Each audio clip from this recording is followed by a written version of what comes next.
बच्चों, आज हम लोग बाजार दर्शन के विषय में पढ़ेंगे। इसके रचनाकार हैं जैनेन्द्र कुमार। बाजार दर्शन जैनेन्द्र कुमार जी की एक बेजोड़ रचना है, वैचारिक निबंध है। इस निबंध में गहरी वैचारिकता और साहित्य सुलभ लालित्य का दुर्लभ संयोग देखने को मिलता है। कई दशक पहले उपभोक्तावाद और बाजारवाद के विषय में बहस छिड़ी थी, लेकिन कई दशक पहले जो जैनेन्द्र कुमार ने इस निबंध को लिखा है, बाजार दर्शन,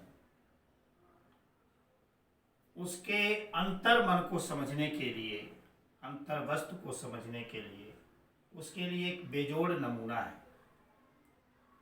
जैनेन्द्र कुमार ने इस निबंध के माध्यम से बताया है कि हम बाजार में जाते हैं, बाजार में जाते हैं, जिन वस्तुओं की आवश्यकता नहीं होती है उन वस्तुओं को भी खरीदना प्रारंभ कर देते हैं। वहाँ जा कर के हम अपने परचेजिंग पावर, मनी पावर का प्रयोग दिखाते हैं।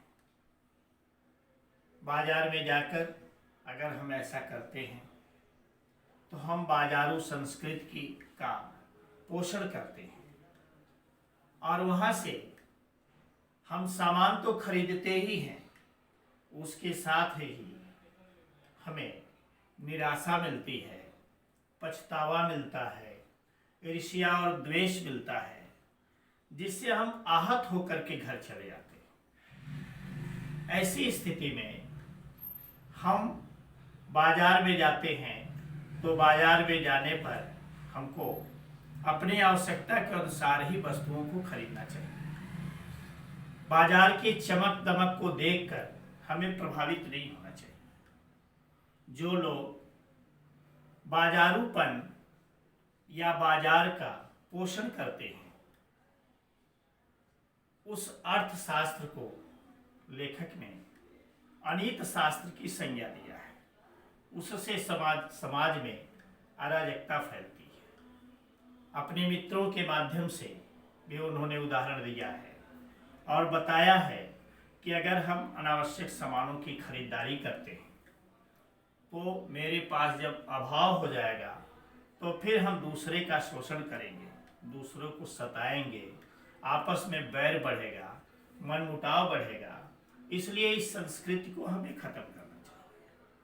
पाठ में लेखक ने भगत जी का उदाहरण दिया है कि भगत सिंह का जो व्यक्तित्व है कितना संयमित है, कितना संतोषी है कि बाजार में वो केवल चूरन बेचने जाते हैं और चूरन बेच करके अपना काम करके चले जाते हैं। बाजार की तड़क भड़क के सामने उनका जो मन है वो डोलता नहीं है, संयमित रहता है। इसलिए हम भी बाजार की तड़क भड़क चकाचौंध को देखकर उस पर मोहित न हो, उससे प्रभावित न हो, बल्कि अपनी आवश्यकता के अनुसार वस्तुओं को खरीद कर हम घर वापस आ जाएं, तभी हम बाजार को सार्थकता प्रदान कर सकते हैं। बाजार दर्शन बड़ा पाठ है, उसमें कुछ महत्वपूर्ण पैराग्राफ हैं, उनकी व्याख्या हम बताने जा रहे हैं। ये जो एक पैराग्राफ है कि बाजार में एक जादू है और लास्ट में है कि समय काम, उस पैराग्राफ को आप देखेंगे जो आरोह पुस्तक है उसमें पेज संख्या 88 पर है। बाजार में एक जादू है, वह जादू आंख की राह काम करता है। वह रूप का जादू है, पर जैसे चुंबक का जादू लोहे पर ही चलता है, वैसे ही इस जादू की भी मर्यादा है। बाजार में एक जादू है।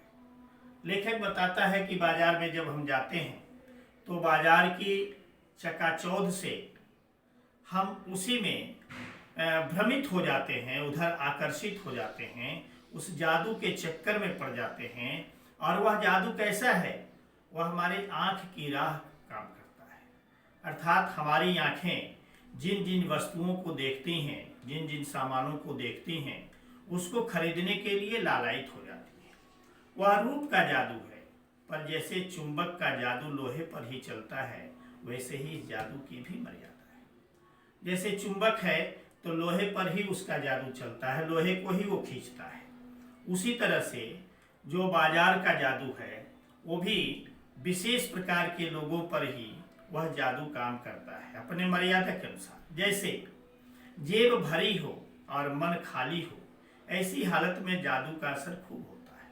हमारे जेब में पैसा हो, हमारे पास मनी पावर हो और हमारा मन खाली हो। मन खाली होने से तात्पर्य हमारे अंदर वस्तुओं को खरीदने की इच्छा हो, ऐसी हालत में जादू का असर खूब होता है। बाजार का जादू चल जाता है, उस समय बाजार हमें प्रभावित कर देता है। जेब खाली पर मन भरा न हो, हमारे जेब में पैसा नहीं है लेकिन हमारा मन भी नहीं भरा है, सामान खरीदने की इच्छा है, तब भी हम बाजार के चक्कर में पड़ जाते हैं, बाजार का जादू चल जाता है। मन खाली है तो बाजार की अनेकानेक चीजों का निमंत्रण उस तक पहुंच जाएगा। मेरे जेब में पैसा नहीं है, अब मन खाली है, मन भरा नहीं है, तो निश्चित ही बरबस हम अनेक वस्तुओं को देखने लगेंगे और दुकान पर जाकर उसका रेट पूछने लगेंगे, उसका मोल भाव करने लगेंगे। कही हुई उस वक्त जेब भरी, तब तो फिर वह मन किसकी मानने वाला है। और ऐसी हालत में अगर कोई कहता है कि इस वस्तु की कीमत इतना है और हमारे जेब में पैसा है, तो निश्चित ही हम उसको रोक नहीं पाते। मालूम होता है यह भी लूं वह भी लूं, सभी सामान जरूरी और आराम को बढ़ाने वाला मालूम होता है। उस समय यही लगता है कि हमारे घर में ये सामान है कि नहीं है।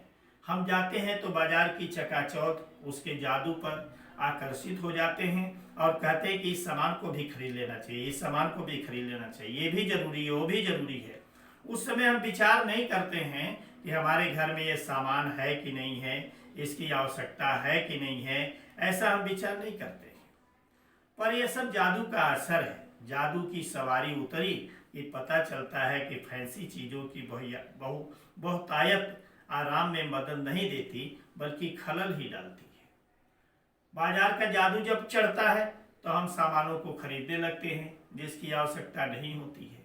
और ज्यों ज्यों बाजार का जादू उतरने लगता है तब हमको लगता है कि ऐसी वस्तुओं को जो बहुत ही फैंसी हैं, आरामदायक हैं, अच्छी लगती हैं, उसको खरीद के जब लाते हैं तो घर पे आकर के हम माथा पीट लेते हैं कि हमारे घर में तो ये सामान था, हमने फिजूल में पैसा खर्च किया। अर्थात उससे हमको आराम नहीं मिलता है बल्कि आराम में हमको तकलीफ मिलने लगता है। थोड़ी देर को स्वाभिमान को जरूर सेंक मिल जाता है, पर इससे अभिमान की गिल्टी की ओर खुराक ही मिलती है। थोड़ी देर के लिए तो लगता है कि हम अपने पड़ोसी से थोड़ा और आगे बढ़ गए हैं, हमारा स्तर बढ़ गया है, लेकिन बाद में सारा अभिमान चूर चूर हो जाता है और हमको बाद में ये तकलीफ होने लगती है कि हमको ऐसा नहीं करना चाहिए। जकड़ रेशमी डोरी की हो तो रेशम के स्पर्श से मुलायम के कारण क्या वह जकड़ कम होगी? अगर वह जकड़ रेशम की डोरी की होती है तब तो वह मुलायम लगती है, लेकिन जहाँ सामान को हम खरीद लिए हैं और ये जो जकड़ होती है वो मुलायम नहीं होती है बल्कि दिल को कष्ट देती है।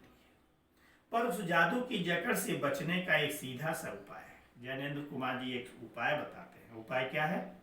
वह यह कि बाजार जाओ तो खाली मन मत न जाओ। अर्थात हम जब बाजार जाएं तो हमारा मन खाली न हो, मन भरा हो। मन खाली हो तो बाजार न जाओ। अगर हमारा मन भरा है तब हम बाजार जाएं। हमारे मन में खरीदने की इच्छा न रहे या आवश्यकता अनुसार वस्तुओं की खरीदारी करें तभी हम जाएं। मन खाली हो तब बाजार नहीं जाना चाहिए, क्योंकि जेब में पैसा नहीं है और मन भी खाली है कि ये सामान खरीदना है, वो सामान खरीदना है, मन पर नियंत्रण नहीं है, तो हम बाजार जाते हैं। कहते हैं लू में जाना हो तो पानी पी कर जाना चाहिए। पानी भीतर हो तो लू का लूपन व्यर्थ हो जाता है। उदाहरण देते हैं, कहते हैं कि अगर हमको धूप में निकलना है, लू में निकलना है, तो पानी भर पेट पी के जाना चाहिए, उसे धूप का असर नहीं होता है। उसी तरह से हम भी बाजार जाएं तो हमारा मन भरा होना चाहिए। मन लक्ष्य में भरा हो तो बाजार भी फैला का फैला ही रह जाएगा। हमारे मन में अगर एक लक्ष्य रहेगा कि हमको जितनी वस्तुओं को खरीदना है उतना ही हम खरीदेंगे, तो बाजार में भले ही उसकी चमक धमक है, सारे सामान सजे हुए हैं, उसका कोई मेरे ऊपर प्रभाव नहीं पड़ेगा। तब वह घाव बिल्कुल नहीं दे सकता है, बल्कि कुछ आनंद ही देगा। तब बाजार तुझसे कृतार्थ होगा, क्योंकि तुम कुछ न कुछ सच्चा लाभ उसे दोगे। बाजार की सार्थकता उसी में है कि हम आवश्यकता अनुसार अपने वस्तुओं की खरीदारी करें, मन पर नियंत्रण रख करके खरीदारी करें। बाजार की असली कृतार्थता है आवश्यकता के समय का। आवश्यकता के अनुसार अगर हम सामानों को खरीदते हैं, आवश्यकता के अनुसार अपने पैसे को खर्च करते हैं, उसी में बाजार की कृतार्थता है। आपसे कुछ प्रश्न पूछना चाहेंगे, इसकी जो व्याख्या बताए हैं उसमें उससे संबंधित कुछ प्रश्न है, बोध प्रश्न है। जैसे पहला प्रश्न है कि बाजार का जादू आंख की राह किस प्रकार काम करता है। तो हमने व्याख्या बताई है, इसका उत्तर पढ़ करके आप इसका उत्तर लिखेंगे। क्या आप भी कभी बाजार के जादू में फंसे हैं? अपना अनुभव बताना है कि कभी बाजार गए और आपको कैसा अनुभव आया। क्या बाजार के जादू के चक्कर में आप फंस करके अपने आप को बर्बाद किए हैं, अनावश्यक वस्तुओं की खरीदारी किए हैं, या अपने मन पर नियंत्रण किए हैं। तीसरा प्रश्न है, मनुष्य को बाजार कब नहीं जाना चाहिए और क्यों। लेखक ने बताया है कि हमको बाजार कब नहीं जाना चाहिए और क्यों नहीं जाना चाहिए, इसका भी उन्होंने उत्तर बताया है। तो ये जो बोध प्रश्न आपसे पूछा गया है, इसका उत्तर लिख करके अपने अभ्यास पुस्तिका में उसको लिख